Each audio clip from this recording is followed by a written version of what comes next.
Hey guys, so I wanted to compare here Galaxy A8 2018 Plus and the S7 Edge here from 2016. So that was the flagship phone on the right.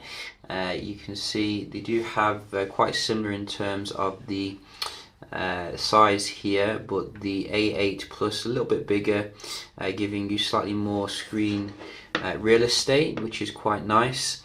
Although the thing I really like about the A8 Plus is that it doesn't have the curved display, which gives you much nicer feel in the hand in terms of grippiness. But obviously the S7 Edge is still a very attractive handset here.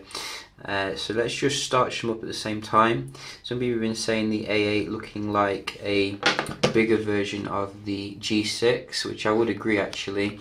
That's how LG does its like bezel-less design. Obviously you got Pixel as well, which comes with the borderless design, the bigger one. So which one is going to boot up first here? This is an Exynos S7 Edge, which is still a very strong processor. As you can see, easily beating the A8 Plus here, which I think comes with a Snapdragon processor. 4 gigs of RAM, not 6 gigs of RAM, which is originally thought, but still quite decent for an upper mid-range kind of handset here, although it is quite pricey because you can get the S7 Edge for cheaper now overall. So let's just have a look how they do compare. We're going to open up a few apps here and then see, if we can see any differences. So I think they're both still on Nougat, unfortunately.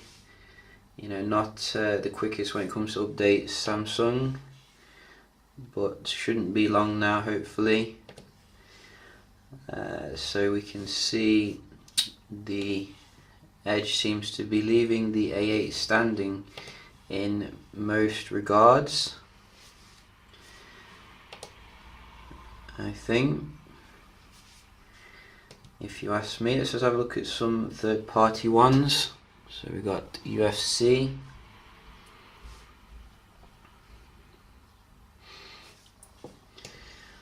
and Dojo,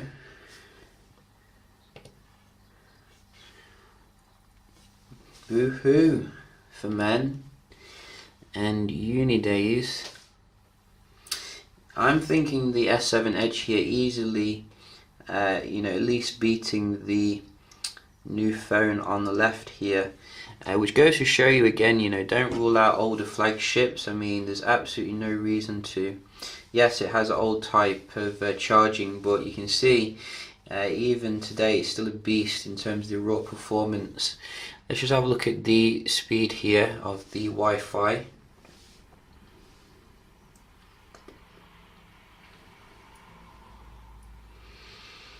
So I'm just going to check this is on the correct. So it wasn't. There we go.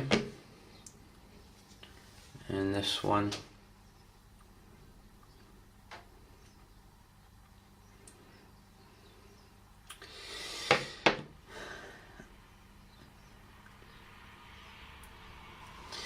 Interestingly, the screens don't really seem to have progressed as well in terms of the OLED. Like it seems to be about the same in terms of the colours, etc. I would expect probably some sort of HDR tech to be put into there or something, make it more interesting. But the mid-range kind of credentials here of the processor, clear to see when it comes to your speed test, which is quite unfortunate really, given, as I said, how expensive the phone is. Maybe for the Plus model they should have used latest Exynos. But it is what it is. You can see the upload isn't too shabby, but the S7 Edge still a beast 2 years later when it comes to the speed test. So yeah, if you want to ask me, I'd say seriously consider S7 Edge, S8, S8 Plus, etc. if you're looking at these two handsets, because the S7 Edge still has a lot of life in it, in my opinion. Still going strong, obviously. I think obviously you do have some differences with the fingerprint scanner on the front, which isn't, I don't think, quite as good as the ones on the latest Samsung phones, so do bear that in mind. Also getting very fingerprint magnet back here on the S7 Edge compared to more frosted here, which is quite good for that particular aspect. Both are fully waterproof obviously, which is still pretty good for the S7 Edge.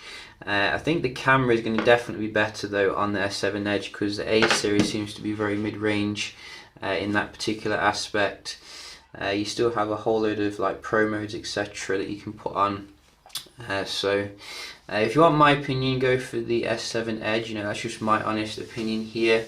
If you're looking at these two, I don't even know if they manufacture them anymore, probably they don't, but I will be doing some other comparisons with some other handsets, so do stay tuned for that. Hope you enjoyed the video, and I'll see you in the next one. Cheers.